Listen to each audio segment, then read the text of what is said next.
بسم الله الرحمن الرحیم. سلام علیکم و رحمت الله. خدمت همه برادران و خواهران عزیزم، همه کسانی که برای فعالیت این برنامه تلاش میکنن، امیدوارم که الله جل جلاله به همه ما جنت فردوس عطا کنه. امروز من خیلی خوشحالم وقتی میبینم برادران خواهران عزیزم زنگ میزنن و هدایت شدنشون صحبت میکنن. برادرای من خوشحال باشید، خواهرای عزیز من خوشحال باشید. الله جل جلاله بین این همه بنده شما رو انتخاب کرده، شما رو از عذاب النار، از عذاب جهنم نجات داده. لا اله الا الله، لا اله الا الله، لا اله الا الله. منم از ایران با همه بی‌اعتقادی ها، با تمام گمراهی‌هایی که داشتم، برای زندگی بهتر از ایران به کشور اروپایی پناهنده شدم که خداوند جل جلاله من توی یکی از کشورهای اروپایی اونجا هدایت کرد. توی کشور کفار بنده خطاکارش الله هدایت کرد. لا اله الا الله، الحمدلله رب العالمین. و امروز به خواسته معشوقم الله به کشورم ایران برگشتم، انشاءالله برای دعوت مردم کشورم، انشاءالله برادر خار هدایت شده من، انشاءالله برای دعوت همه برادرامون، برای هدایت همه برادرامون از الله جل جلاله دعا بکنید. امروز به کشورم برای دعوت همه مردم کشورم برگشتم، خانواده‌ام و مردم کشورم، و امروز دارم تلاش میکنم و از الله خواستارم که انشاءالله شهادت در راهش به من عطا کنه.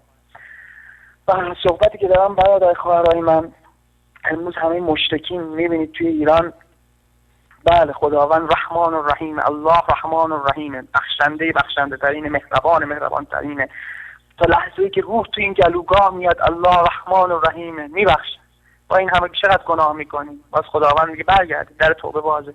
ولی برادرای من، خواهرای من، الله از این دنیا که رفتیم دیگه شانس دوباره نیست. شما که بر شبکه وصال حق این برنامه‌ای که دوستان زحمت کشیدن، انشالله به همه‌شون جنت فردوس، به همه ما الله جنت فردوس عطا کنه، زحمت کشیدن این برنامه رو بدون هیچ چشم داشتی، فقط برای رضای خدا زحمت میکشن و اداره میکنن. میبینید که خداوند جل جلاله رحمان و رحیم، تا لحظه‌ای که روح از این گلوگاه هنوز خارج نشده، وقتی که روح از این گلوگاه خارج شد، الله شدید و الله شدید العقاب، خداوند سخت‌ترین مجازات کننده است. ای برادری که شما، ای خواهری که شما این برنامه رو میبینید، خداوند سخت‌ترین مجازات کننده میشه. خداوند به انسان عقل داد شد اشرف مخلوقات. امروز وظیفه شما که با عقلتون فکر کنید، ببینید و بقیه اون ترس، اون چیزی که میبینید عقلتون داره بهتون میگه. کتاب خدا و سنت حضرت محمد، حرفای الله تو این کتاب اومد، قرآن، و شما میتونید برید قشنگ ببینید و از عقلتون کمک بگیرید، انشاءالله که خداوند همتون هدایت کنه و از خداوند بخواید که هدایتتون کنه. و اینی که میبینید بعضی وقتا تو دلتون میاد، تو فکرتون میاد، شیطانه که نمیخواد شما هدایت بشید. شما عقلتون بهتون میگه بله یا الله این درسته. هیچ وقت نمیتونه یک مرده به شما کمک کنه. خداوند توی سوره فاطر میفرماید هرگز مردگان صدای زندگان رو نمیشنون، و سوره نمل دوباره همینطور، و سوره‌های متعدد که برای مشرکین عذاب علیم، عذاب وحشتناکی برای مشرکین خداوند صورت گرفته. و امروز هر فکر بدی اومد که مانع هدایت خودتون بشه، بدونید که این فقط شیطانه و پناه ببرید به خدا از شر شیطان و پناه ببرید از شر اونایی که توی لباس خوب ولی مشرک میگن که شما را از راه الله و راه دین الله و راه سنت حضرت محمد صلی الله علیه و سلم گمراه کنند. تشکر میکنم. السلام علیکم و رحمت الله.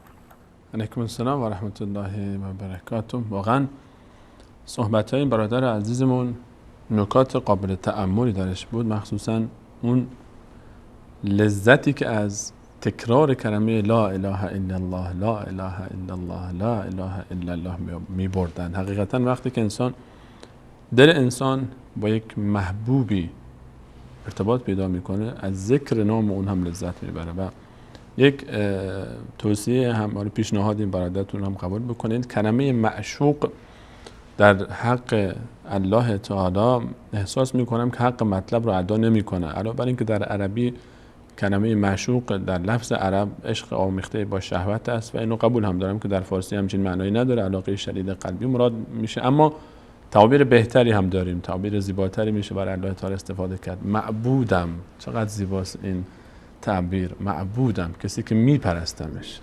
این تعبیر به نظر من خیلی زیباتر از معشوقه. محبوبم، همون تعبیری که خود الله تعالی استفاده کرده، یحببکم الله، الله تعالی شما رو دوست داره.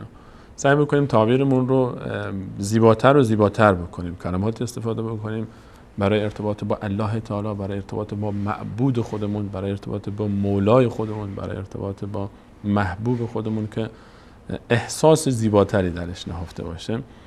و طبیعتاً صحبتایی که ایشون داشتن هم همون آیاتی که ما ذکر کردیم، همه در همون آیات همین صحبت‌ها نهفته بود در تمام اون آیات. تشکر میکنم از این برادر عزیز.